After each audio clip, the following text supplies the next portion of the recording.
Frontiers opened new possibilities for exploration and discovery. They pushed the boundaries of what is known and paved the way to progress. In the early 1900s, as urbanization and industrialization surged, Frederick Taylor proposed a plan to modernize work. Efficiency was all the rage, but had Taylor truly opened a new frontier? Stop watching us, the efficiency frontier. It is sometimes argued that Taylorism has made the most lasting contribution to American thought since the Federalist Papers. Taylorism, you might ask? Chances are you live and work by it. It was soon after the Civil War that the machines begun. They drove the hand workers out. To retain some power and, quote, prevent being oppressed by the employer, workers often kept their methods and speed secret. But this made regulating the flow of materials through factories impossible, increasing chaos, clutter, and unsafe conditions like those at the Triangle Shirtwaist Factory. It was 900 machines on the 9th floor. I didn't like it. How would you feel if you would be trapped in a cage? Frederick Taylor started working as a machinist because his poor eyesight kept him out of Harvard. Taylor's idea to systematically and scientifically organize work was visionary, a hallmark characteristic of a frontier. He became the first efficiency expert in 1893. He measured industrial work looking to scientifically improve efficiency. What Taylor did was come in and analyze the smallest pieces of work. Using a stopwatch, he determined how much work a man could do in a fraction of a minute. Taylor broke down the process, standardized equipment, and took decision-making away from the workers. Instruction cards and managers dictated precisely what should be done and when. Newly arriving workers could learn these repetitive jobs quickly, but he deprived workers of control over the workplace, over their tools, and over the use of their bodies. In frontier fashion, Taylor's ideas stirred controversy. He thought everyone would benefit. But trade unions argued that Taylorism was, quote, a scientific method of squeezing the last drop of blood out of men. An increasing percentage of our people have come to depend on industry for their livelihood. Will make it a means of life and health, not of death or inefficiency. Taylor latched on to Roosevelt's call for national efficiency, and there is evidence his ideas reduced costs. But he showed little concern for the life and health of workers. He called them stupid, compared them to oxen, and said, quote, in the past, man has been first. In the future, the system must be first. His frightening rhetoric intensified ethical challenges. Workers despised being timed and treated like machines. They found Taylorism, quote, humiliating and un-American. Dear sir, the very unsatisfactory conditions reached an acute stage this afternoon when a man was seen to use a stopwatch on one of the workers. Complaints were so severe that in early 1912, Frederick Taylor was compelled to testify before Congress defending his methods. It did not go well. Taylor was challenged and frustrated, his final angry altercation with labor leaders stricken from the record. To become a frontier, efficiency would need more than just Taylor. Frank and Lillian Gilbreth, they brought an idea that you had to pay attention to the human element. Where Taylor focused on time, Frank Gilbreth focused on motion, using motion pictures to accurately identify unnecessary movements. But it was his wife, Lillian, who studied the people and realized worker welfare was crucial to productivity.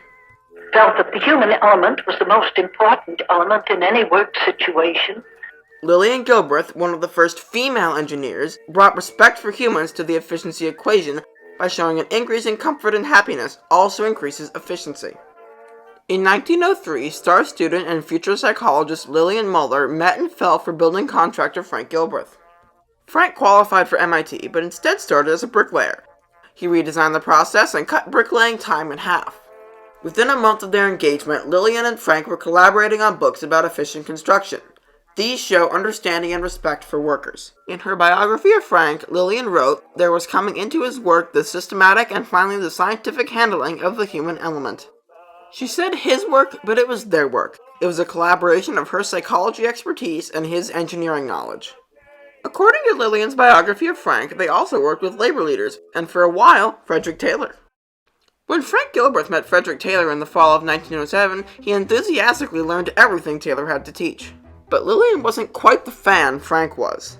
She felt Taylor's methods were lacking both in accuracy and in respect for the worker. Her son later wrote she could never forget the reference to the ox. Then, Taylor took credit for the Gilbreth work, and Dad and Mother had to stand up professionally and tell them that was not the right thing to do. The Gilbreths broke from Taylor in 1914. A year later, Taylor suddenly died from pneumonia. The Gilbreth's continued innovations illustrate the new possibilities opened by efficiency.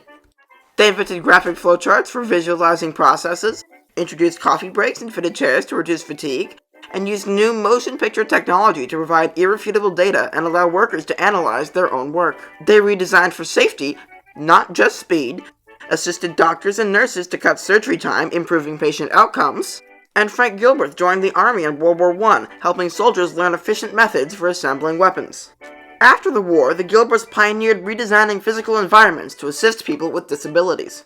The Gilbreth theme of adapting the environment inspired, like frontiers do, a new field. Economics, the desks of the workers, they are the originators of that.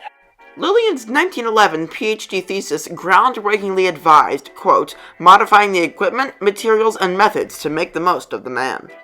This 1917 Gilbreth standing desk illustrates this concept of human-centered design, which would become a new field in engineering, called human factors or ergonomics, with Taylor and Gilbreth receiving credit for its founding.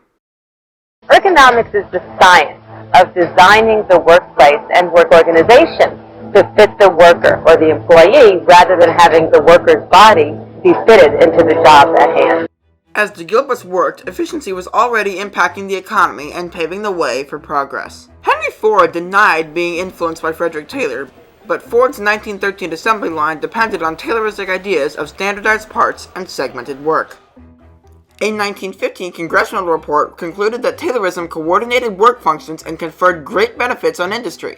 Senator John Weeks stated that he had not received a single complaint about Taylorism from any workman in the last year, and had received letters of satisfaction.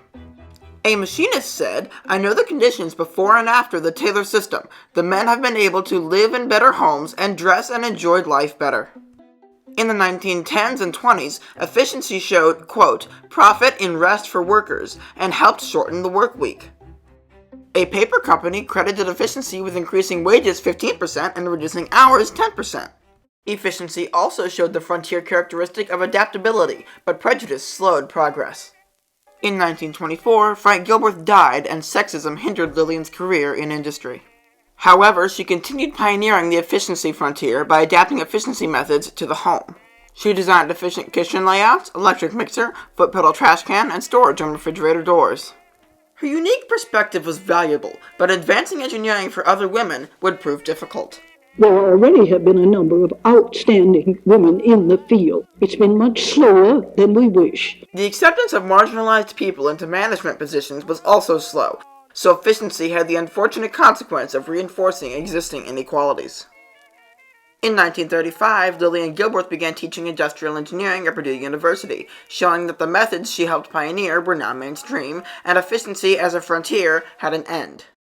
By this time, efficiency had become so prevalent in American society that Charlie Chaplin satirized its dehumanizing effects. Efficiency was seen as, quote, hard to live with but impossible to live without. This uneasy relationship often manifested in popular culture as humor.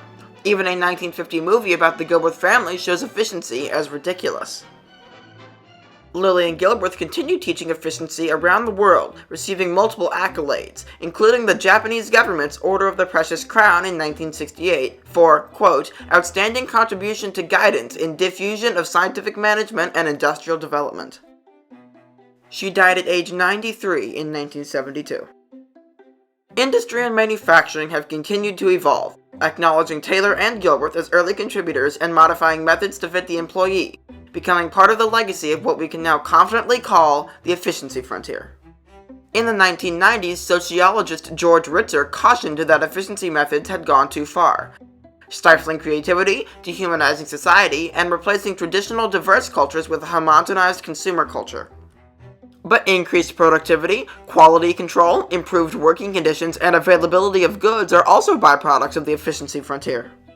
As is the creation of human factors engineering, which has had its own positive influence on society. Human factors engineering seeks to change the way engineers design and build things for our use by taking into account our capabilities and limitations.